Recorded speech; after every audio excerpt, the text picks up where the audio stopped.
Il y a une différence entre celui qu'on appelle l'ange de l'Éternel et celui qu'on appelle l'ange, tout simplement. Gédéon a dit malheur à moi parce que j'ai vu l'ange de l'Éternel. L'ange de l'Éternel, après un moment, il a arrêté d'apparaître. Dieu m'a donné tout le pouvoir qui est dans les cieux et sur la terre. Jésus-Christ, c'était l'ange de l'Éternel. Encore, pourquoi l'ange de l'Éternel? On ne voit plus encore l'ange de l'Éternel parce que l'ange de l'Éternel se trouve à nous, qui est Jésus-Christ. Que nous et Jésus, nous faisons un comme la puissance impossible. Tu as en toi un pouvoir extraordinaire qui t'a été donné par Jésus, qui t'a été donné par ton Créateur, qui t'a été donné par Dieu. Alors utilise cette puissance, utilise ces pouvoirs pour ton bien, pour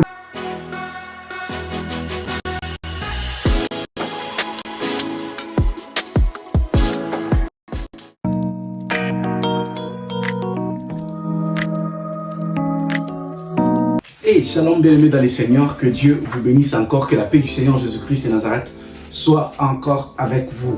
Alors aujourd'hui nous allons partager sur quelque chose qui dit l'ange de l'Éternel. C'est qui l'ange de l'Éternel? Sur la parole de Dieu nous parle de deux catégories d'anges.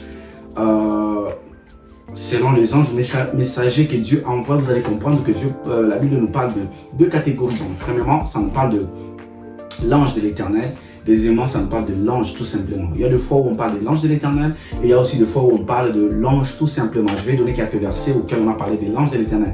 Par exemple, dans 2 Samuel chapitre 24, le verset 16, 1 Chronique chapitre 21, le verset 15, Juge chapitre 6, le verset 22, Juge chapitre 13, le verset 16, Zacharie chapitre 3, le verset 6, Genèse chapitre 2, le verset 15, Nombre chapitre 2, 22, le verset 24, 2 Rois chapitre 1, le verset 15. Il y a encore d'autres versets, beaucoup de versets qui parlent de l'ange de l'Éternel. Alors, ce n'est pas là vraiment notre message, mais vous devez comprendre jusqu'où.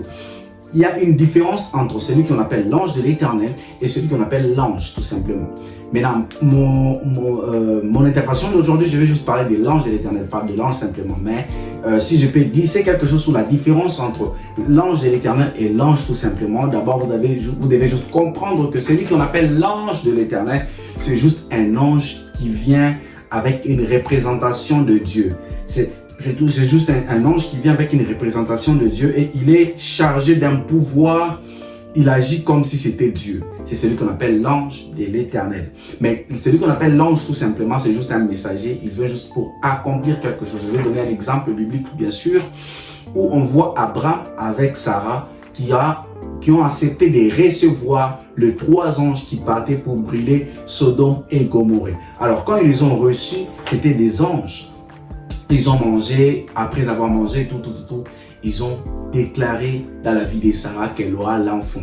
C'est quelque chose que un ange normal ne peut pas faire. Un ange normal, lorsqu'on lui envoie quelque part, il exécute juste ce dont on lui a demandé d'en le faire.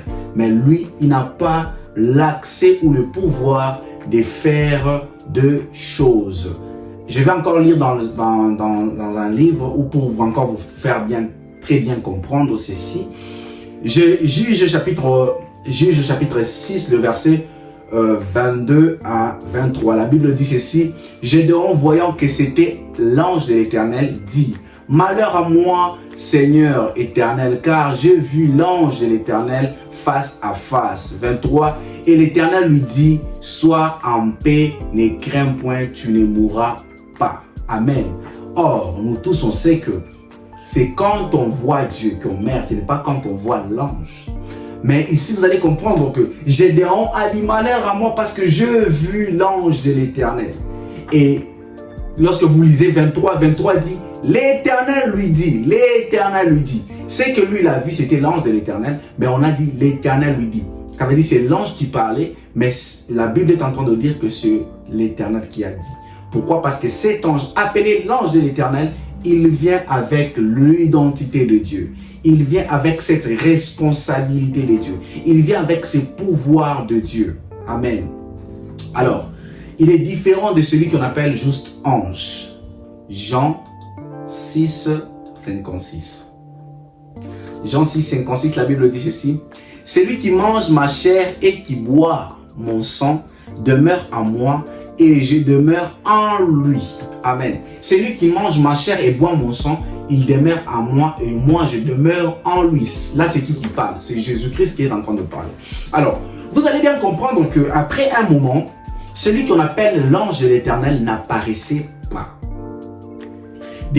Parce que même l'ange qui était venu pour parler à Marie, annoncer à Marie qu'elle enfantera un fils qu'on donnera le nom d'Emmanuel, c'était un ange messager. C'était juste un ange qui était venu. Mais ce n'était pas l'ange de l'Éternel. Mais l'ange de l'Éternel, après un moment, il a arrêté d'apparaître. Mais pourquoi l'ange de l'Éternel a arrêté d'apparaître? C'est ce que je vais expliquer. Vous devez comprendre que celui qu'on appelait l'ange de l'Éternel, c'est d'abord un ange qui était différent de tous les anges, qui apparaissait à des gens pour leur montrer des choses. Mais il avait doté d'un pouvoir, il avait l'autorité de Dieu sur lui. Alors, Jésus-Christ, quand il est venu, Jésus-Christ a dit « Dieu m'a donné tout le pouvoir qui est dans les cieux et sur la terre ».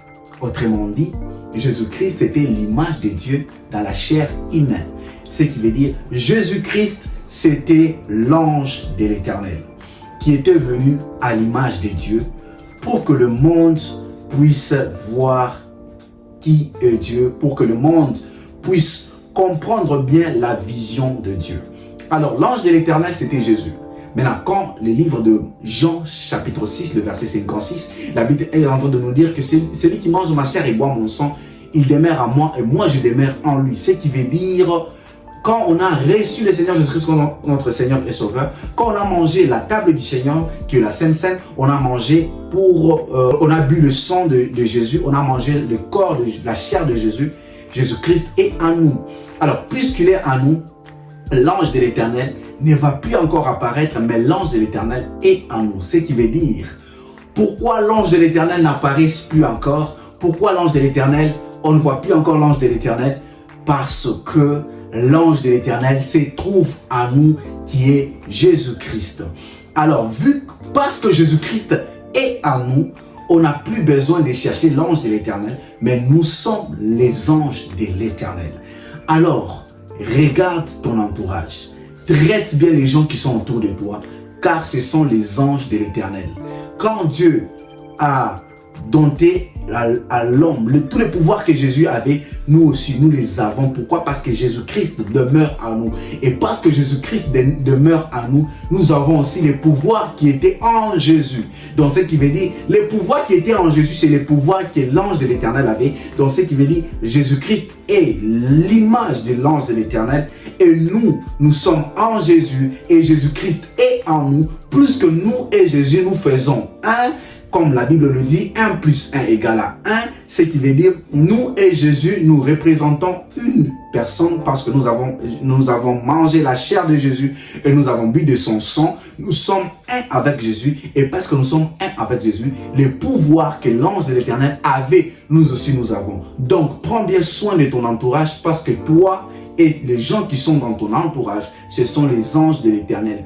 Or, ce qui est l'ange de l'Éternel a un pouvoir en lui. Je veux dire, ton entourage peut parler des choses que tu peux vivre facilement. C'est pourquoi le pouvoir le pouvoir qui est caché dans l'homme, les sorciers aiment beaucoup utiliser cela pour faire le mal dans la vie des enfants de Dieu. Mais nous, les enfants de Dieu, parfois, nous ignorons le pouvoir que nous portons. Laisse-moi te dire, tu portes une puissance impossible. Tu as en toi un pouvoir extraordinaire qui t'a été donné par Jésus, qui t'a été donné par ton Créateur, qui t'a été donné par Dieu. Alors, utilise cette puissance, utilise ces pouvoirs pour ton bien, pour les gens qui sont autour de toi, parce que toi, tu es l'ange de l'Éternel. L'ange de l'Éternel se trouve en toi. C'est pourquoi, quand Dieu t'a créé, il t'a créé à sa ressemblance. Alors, n'aie pas peur, parce que l'ange de l'Éternel est en toi. Et c'est cette personne du Saint-Esprit qui agit en toi. Que Dieu te bénisse.